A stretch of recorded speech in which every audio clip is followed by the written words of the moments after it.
मेरठ में SBI bank से 20 लाख के गहने गायब हो गए। वहीं मंगलवार को सेवानिवृत्त बैंक मैनेजर लॉकर देखने पहुंचे तो उनके होश उड़ गए। फिलहाल पुलिस मामले में पूछताछ कर रही है।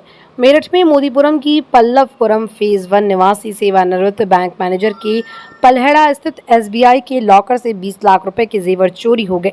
मंगलवार को सेवानिवृत्त बैंक मैनेजर जब बैंक से जेवर लेने पहुंचे तो मामला प्रकाश में आया। उन्होंने मामले की जानकारी पुलिस को दी। मौके पर पहुंची पुलिस बैंक कर्मचारियों से पूछताछ कर रही है। बैंक से 20 लाख के चोरी हुए गहनों ने बैंक की सुरक्षा व्यवस्था की पोल खोल दी। पल्लवपुरम फेज 1 के B132 निवासी समीमुद्दीन खान ने बताया कि वो एसबीआई बैंक से सेवानिवृत्त हैं और वर्तमान में वेद इंटरनेशनल स्कूल में निदेशक प्रशासक हैं। उन्होंने बताया कि वर्ष 2006 से उन्होंने पलहेड़ा स्थित एसबीआई बैंक में लॉकर ले रखा था। सलीमुद्दीन खान ने बताया कि लॉकर में उन्होंने अपनी बेटी डॉक्टर नीलिमा, पत्नी अमीर फातिमा, बेटे यूसुफ व पुत्रवधू के लगभग 20 लाख के सोने चांदी के जेवर व एक डायमंड अंगूठी रखी थी। उन्होंने बताया कि 73 वर्ष की उम्र होने के चलते उन्हें आंखों से कम दिखाई देता है, जिस कारण जब भी वो लॉकर में कुछ सामान रखने जाते थे तो वो बैंक कर्मचारी को साथ लेकर जाते।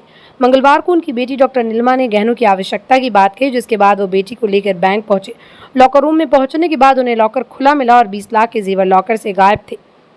इस पर उन्होंने बैंक की शाखा प्रबंधक रश्मि को मौके पर बुलाया, लेकिन वो कोई संतोषजनक जवाब नहीं दे सकी। उन्होंने मामले की जानकारी पीआरवी को दी। मौके पर पहुंची पीआरवी व मोदीपुरम चौकी इंचार्ज ने घटना की जानकारी लेकर बैंक कर्मचारियों से पूछताछ की। पूछताछ में पुलिस को कोई सफलता नहीं मिली।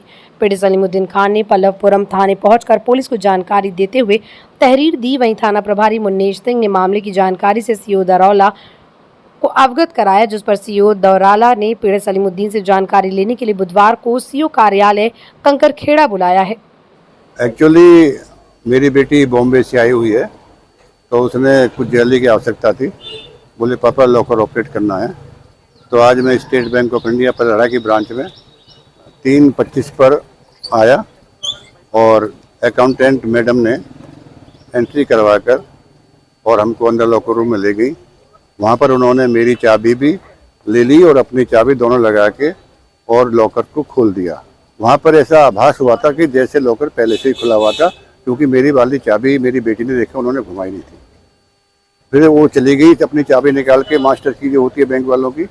इसके बाद हमने लॉकर का दरवाज़ा हटाया और वहाँ पर देखा तो पूरा लॉकर खाली था, उसमें कुछ भी नहीं था। और इसमें मेरी बेटी का ज्वेलरी थी, पत्नी की थी, मेरे बेटे का जो अमेरिका में उसका एक रिंग था, $6000 की थी, वो डायमंड रिंग थी, महंगी रिंग थी, लगभग 5 लाख की।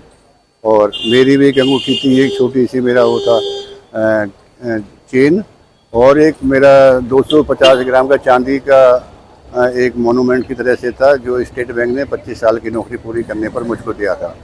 इसके अतिरिक्त चांदी के सिक्के थे, 1 के पैकेट थे, कुछ 2 हो 3 हो, 5 के नोट के पैकेट थे, 1-2 जो भी होंगे, और ऐसे ही छोटा मोटा आइटम। और मैं समझता हूँ कुल मिलाकर के 15-20 लाख के बीच का ये टोटल आइटम होना चाहिए।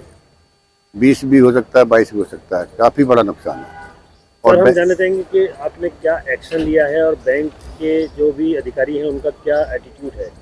बैंक के अधिकारियों का एटीट्यूड तो बड़ा एक तरह से अनकोऑपरेटिव कहेंगे शुरू में। तो फिर जब वहाँ पर मीडिया पहुँच गया, थोड़ा सा पुलिस वाले आ गए, तो उनका एटीट्यूड थोड़ा ठीक हुआ।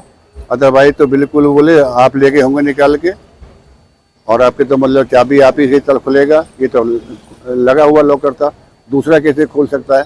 इस तरह से उन्होंने कोई सहानुभूति या कोई उसमें इंक्वायरी करने के बजाय उन्होंने हमको ही हरेस करने का प्रयास किया।